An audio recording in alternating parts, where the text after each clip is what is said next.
Pleased to be joined on this Monday afternoon by Harrison Central softball head coach Darrin Young. Coach, on your way back from practice, you're rolling through town, you stop at the studio, and we're excited to get an inside look at your program as you head into probably one of the biggest games in school history, on the heels of probably one of the biggest wins in school history. You're district champions, and now you're ready to face Licking Valley out at Philo for a regional semi game, and you're 4 wins away from a state title. What's the kind of mindset of your team, and where do you think your girls are right now as we stand on Monday night? Well, like I've been telling the girls the last couple of weeks, why not us? Yeah. You know, all year long, we've prepared for this. You know, if you look at our schedule, we've played tough teams, you know, so it don't surprise us to face tough teams and be able to play with tough teams. So, you know, our mindset right now is we believe. And if you get a team like mine that can believe, could be dangerous. So. Yeah. I think we were talking after the game last week, and you said you had an early wake-up time. You were going to head out, do a little bit of scouting. I guess what's your kind of perception of Licking Valley? I know we all know they've got a good pitcher who is the daughter of one of their assistants. They've got a good program. They've done really well this season. I guess what do you think your team's going to have to do? What's going to be important for you guys in order to defeat Licking Valley on Wednesday night? I mean, we're going to have to keep playing good ball. Like I told the girls tonight, Friday afternoon, I took off. Me and a couple other guys went up to Marysville and watched the game. Licking Valley has a very, very nice team. They're not overwhelming. I think they remind me a lot of an Oak Glen. The pitcher's very, very nice. That's the coach's daughter you were referring to. She leads the team at her batting average. You know, just an outstanding player. Shortstop's very good.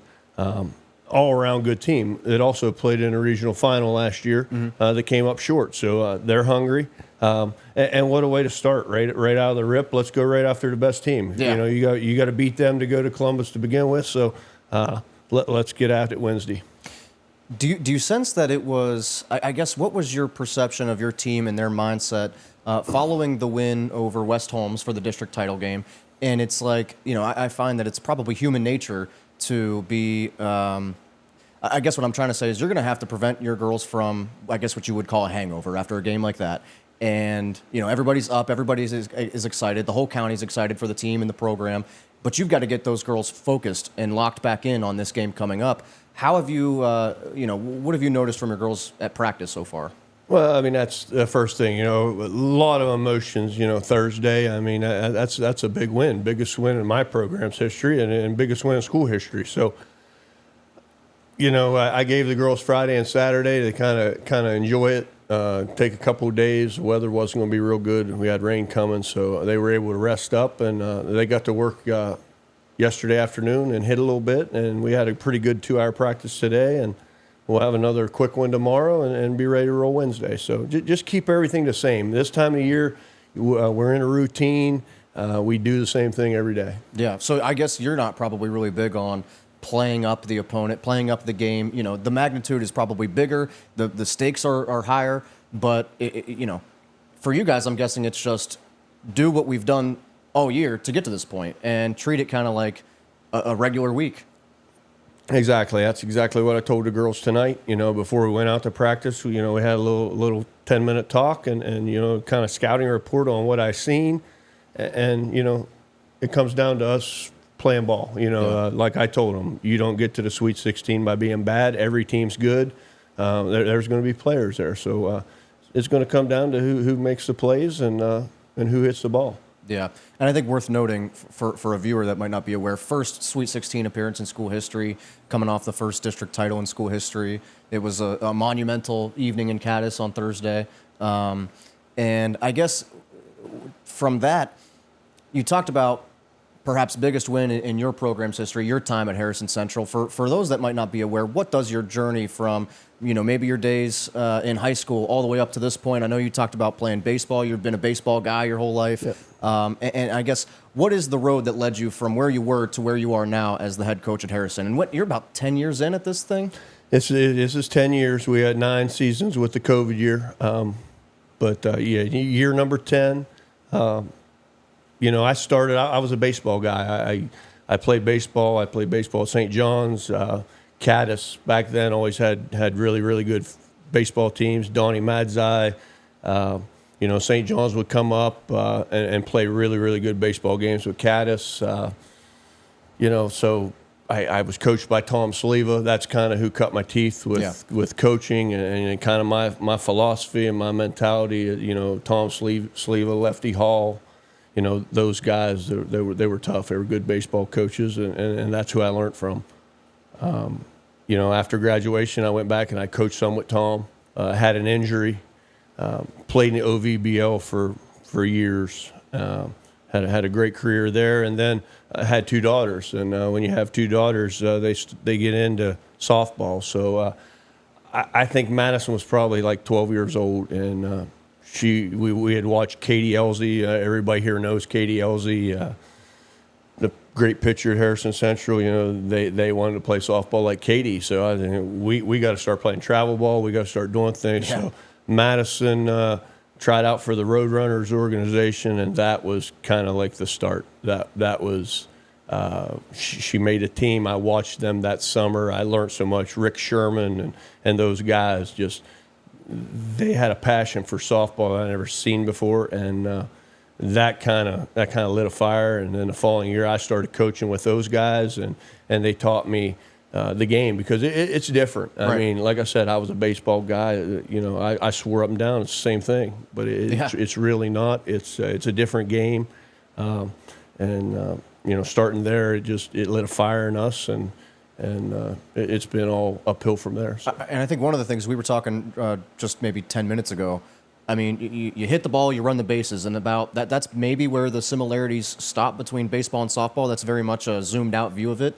But you probably have a unique perspective on the differences amongst the intricacies of both sports. And, being a baseball guy your whole life, and now not only just being a softball coach, I don't want to say anybody could be a softball coach, but not everybody is good. Not everybody has a program that is, typically successful. And so you have a really, I think, unique level of viewing this thing. And I guess what kind of sticks out to you the most, like for somebody that like maybe myself, if I'm thinking outside, zoomed out, baseball, softball, very similar, what's kind of the first thing that you tell somebody as far as the differences? Just the speed of the game. Mm-hmm. The 60 feet to 43 feet difference, that underhand from overhand, it's a big difference from baseball. And just compact and a lot quicker. So, but really, same philosophy, same mental toughness, mm-hmm. same challenges that baseball players face, but just a tighter, quicker game. How do you get mental toughness? I mean, every coach talks about that, and I think that's not only something you need to have, on the field, on the court. That's also something you just need to have in life, I guess. And I would imagine that's something that your program values, mental toughness. You need to be mentally tough to play for us at Harrison. You need to be mentally tough for us to do well. What do you do as far as, I guess, how would you go about getting that out of your girls? Or, maybe you get the freshmen showing up for the first time, and it's their first practice. It's their first day as a Harrison Central Husky on the softball field. What are you telling them in terms of mental toughness? That's the thing. We work on it every day. I try to talk to the girls every day about, the errors you make after you make the physical error. The mental errors will eat you up. We all make errors. We're going to make errors. But what you can do, this is the only game that I say you can fail 70% of the time and still be pretty good. Okay. At the plate, if we're 3 for 10, we still got a 300 batting average. Yeah. That's not too shabby. I'll take a team right. With 300 batting average. So that's what we preach a lot. You're going to fail more than you succeed. So don't let those mental, those physical errors become mental. Yeah, because you can, I guess you could fail 70% of the time physically and then still end up being, a good team or play a good game and win and those things. But if you let that spill over and then you start to have 70% mental errors as well, then I'm sure it's kind of that handcuffs you as a team. Exactly. That first at bat's big. A girl goes up and maybe she don't do so well her first at bat. You can't let that carry on. Good example, Bailey Smith the other night. Bailey Smith struggled for a couple games and comes out and goes 3 for 3 in the biggest game of her life. I mean, you just never know. I mean, it's tough and you just got to be able to mentally handle it. Every inning, every pitch. and that's kind of the way we go with it. Let's talk like the history of the Harrison softball program, or at least since you've been there. You know, you've got a pretty good sample size, 10 seasons, 9 seasons. One of the things that I've always noticed about your guys' program is, good program year in and year out. You can always count on Harrison being good on the diamond. Obviously, coming off the first district championship, you guys won your first Buckeye 8 championship last spring. Been to the OVAC, I can't remember how many times. And it feels like this team, this has not been the first team that is capable, I guess, of winning a district title or going this far in the postseason. I guess you guys, things haven't fallen your way all the time, but you guys have always had a successful program and a program that's capable of doing a lot. Yeah, I mean, we always have. I mean, even before me, Donnie Bethel, he had a great program here. I mean, they were always blessed with pitchers, Pellegrin, Katie Elsie. Donnie had a great program. They knew how to win here. I came along and kind of the car was there. All I had to do was get in and drive it and keep it between yellow and white. Keep it between the yellow and white and kind of change some things that I wanted to change. But the program was pretty much here. They knew how to win in Caddis because, my assistant coach, Kara Kenny, she was on that district final team that they got beat by Garraway in Cambridge. So it goes back to Donnie was here for a long time, and he won a lot of games. He was real close to 300. I'm fortunate enough to be here 10, and we're over 120 or 130 now. So we definitely know how to win here. Right. But it's putting a group together. I started to really notice it about 4 years ago. Mick Pellegrin and this group that are juniors, when they were in 7th grade, we started a junior high program. Yeah. Sarah, her mom, kind of took the team. Joe Thomas, we started our first junior high program. So that's huge. Now these 7th and 8th graders know what I'm expecting. They see me. They see me at practice. They see. So when they become freshmen, they're not surprised. They know what I expect from them day in and day out. So that's been a huge step to our program. And just surround yourself with great people. Some of the assistant coaches, they make fun of me. It seems like everybody in Harrison County is on my staff. But I think that's a testament to our program. People want to be around us. And, hey, coaches told me a long time ago, surround yourself with great people. And that's what I want to do. I want to have coaches that are just as good as me, if not better. Right. I can't say enough for my assistant coaches. Robbie Davia, he's done tremendously over the last couple of years. Never said much first few years he was here. Mm-hmm. Now he calls the games. He just so much intelligence there. He knows batters. He studies them. That's priceless. Just the whole coaching staff. We brought my son-in-law, and he's from Indian Valley. I think we bring a little bit of that toughness. The kids love that. Just all-around great staff. Scotty Porter and Benji Roski and Mark Tuvell and the guys that bought in a long time ago and believed in what I was doing, and we've always just stayed together. And it's a testament to the kids. The kids are fun to be around. So they're fun to be around. People want to be around them, and we have a lot of fun back here in the corner. Yeah, and I'm sure winning helps with that, right? It has to add into that kind of the buy-in of the players, right? When you guys start winning, which you guys have always won, and now you're going further than you ever have.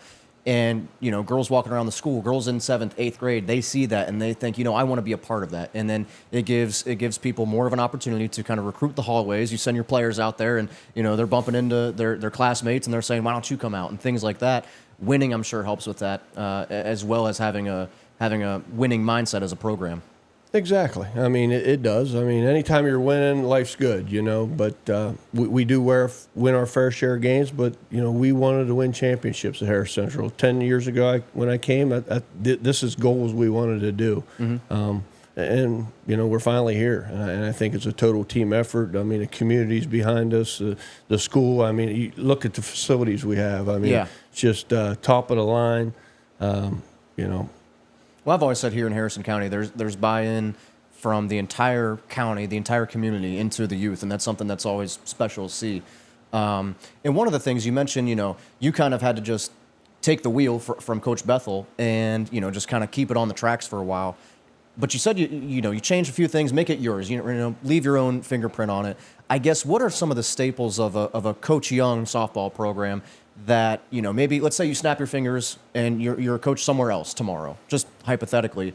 What are the first things that you're implementing at that program to leave your mark on it? I mean, like I said, I was a guy that was coached by guys like Tom Sleva and Lefty Hall, and I'm just a respect guy. Like it comes down, if you're not doing the right things, and it don't matter how good you are, or what, if you got to do the right things, and you got to do the little things right before you can do the big things. And that's big with us. I got 3 rules in my program. I tell them I want them to do the best they can every day, be the best they can every day, and not be mediocre. I want them to show people they care and do everything to the best of their ability. So if they do those 3 things, then it's good. If not, we have trouble. Yeah. And it's probably, I would imagine some of those things came from, the guys that coached you beforehand and the experience that you got, before you take over the Harrison program from guys like Sleva and everything else that you were talking about.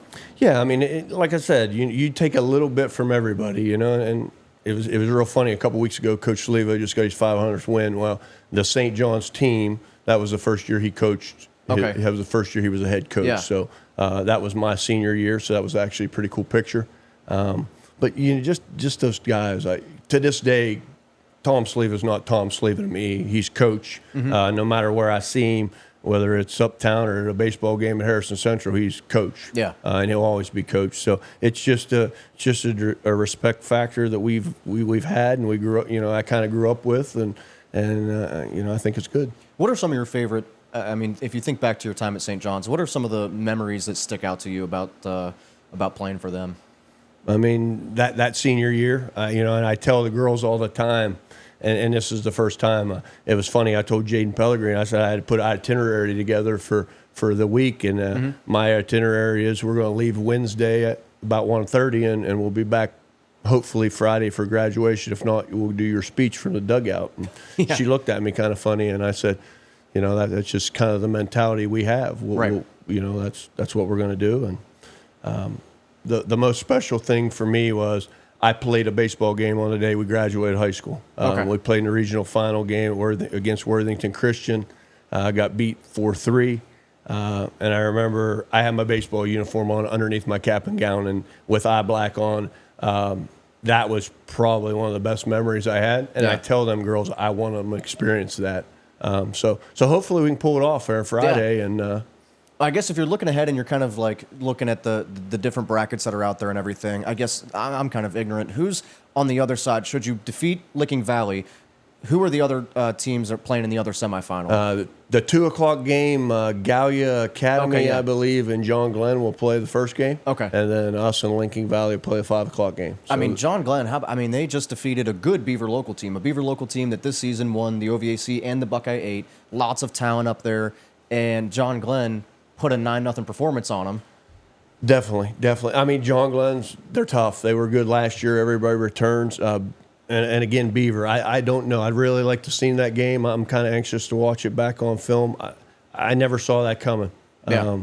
Mark's got a great team up there. They're young also.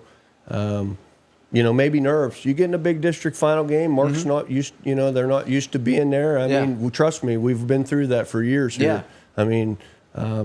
So a lot of things can happen, but John Glenn is definitely a powerful team and definitely worthy. Coach, obviously we want you guys to, we're rooting for you guys to end up playing in Akron, playing for a state title, but it's my understanding you're going to be there regardless because of some things that have gone on recently and kind of the way other coaches view you. Yeah, actually, we were fortunate enough. I am the SEI award winner for the state of Ohio for the 2026 season, and that's it's an award that the state gives out to each district. It's a Sportsman's Integrity and Ethics Award. I was the winner for the East District this past year, and in March they put everybody up against each other in Columbus, and I was voted as the Coach of the Year in Ohio, so I'm the state SEI winner, so that's a big deal, accomplishment for not only me, my coaching staff. Like I said earlier, I got some of the best coaches that I can have with Robbie Davia and Joe Thomas, Benji Roski, Tom Kenny, Right. My daughter Madison and Kobe.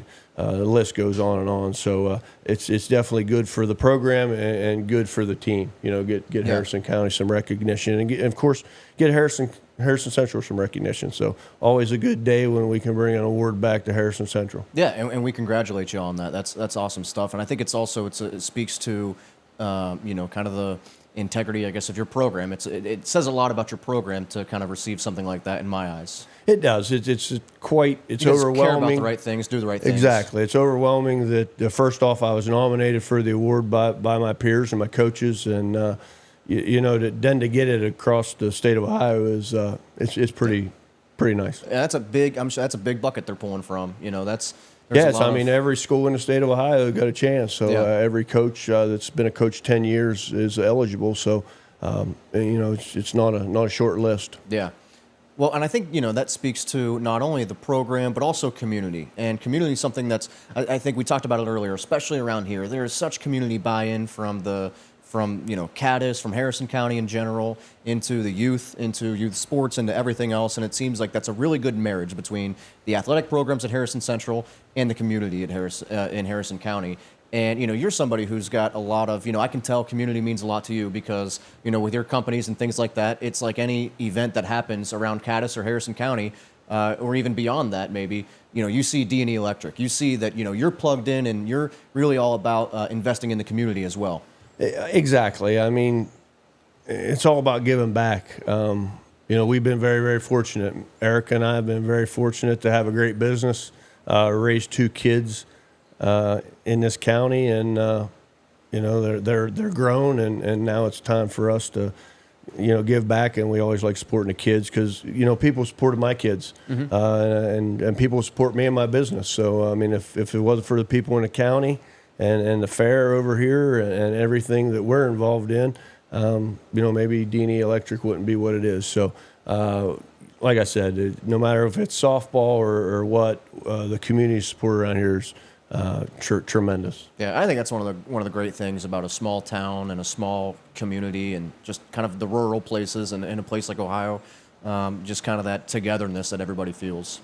Definitely, and like I said, it's always nice, just to give back, make sure, people have taken care of me and my softball program and everything. And it's always nice to give back to these kids. And you guys, I guess, would have to have had a lot of competitive resolve, and it has to be, it's for the first time, it's a different result than what it has been in that district final game against West Holmes, and you pull one out 1-0, and I mean, that just has to speak to the toughness mentally of your team, and, kind of walk us through how that game went down and what that showed you of your players. After watching it, we had several chances, but that just speaks volumes of the girls. They got a never quit mentality, and never got excited. And that's kind of what we train for. That's kind of what I tell them. We're never out of the game, and several times this year they've come back and battled back and won it in the 7th or got a big out numerous times, bases loaded, and just get out of jams. So. That's where I think we've improved tremendously from last year. Yeah. So, and we got to keep growing there. So that's probably the biggest thing. Well, and speak to your thoughts on kind of the success this team has had without Kelsey, without her playing all year, and kind of the way that happened. And that was I'm sure a big loss for you guys. Expecting her to play a major role in a lot of production for you. Definitely. We got the call in December. I mean, everybody kind of wrote us off. They were like, "Oh, your all-state third baseman sophomore is out." And Robbie called me and we talked, and I'm like, "Listen, let's not panic. I think we can figure out the third base thing, but the leadoff, it's hard to replace a Kelsey Powers. You're not going to. I mean." But, we sat down, we talked as a coaching staff, and we thought if we could get this girl to shift here and do this and do that, and get them to buy in, it would work out. And by golly, and that's the speech I gave them. That's the speech I gave them Thursday night, in the huddle before the game. I said, everybody wrote you off. Yeah. And still you're here. well, without your, star player. I mean, you take Kelsey Pyers out of anybody's lineup, it's going to hurt you. Yeah. And I'm proud of my kids. They just rallied around that, and she's been around all year, and we're looking forward to getting her back. But yeah, because she'll be coming back for, what would that be, her junior or senior season? Her junior year. So, okay. Yeah. Junior year. What do you guys, I mean, you're in no place to really be looking ahead to next year at this point with a big game coming up on Wednesday night. But, I mean, when you kind of, in the back of your mind, think about what you have coming up in 27, what are your thoughts, just really early, I guess way too early thoughts on the 27 group? I mean, you never really not think about it. I mean, Okay. I'm always thinking about next year. I mean, you watch those junior high kids play, and you know, as they're playing out on the field, you're like, boy, she's going to be able to help me here or there. Yeah. You know, so we have a great junior high class that's going to come in. I think be able to make noise right out of the gate. So just exciting with our young talent, you know. And I've said all year, I start 3 freshmen. Mm-hmm. Lillian Thomas at third base, Denali Stowell, and Jarvis and Wright. We're young. We're young, and they've done a great job. They've bought in.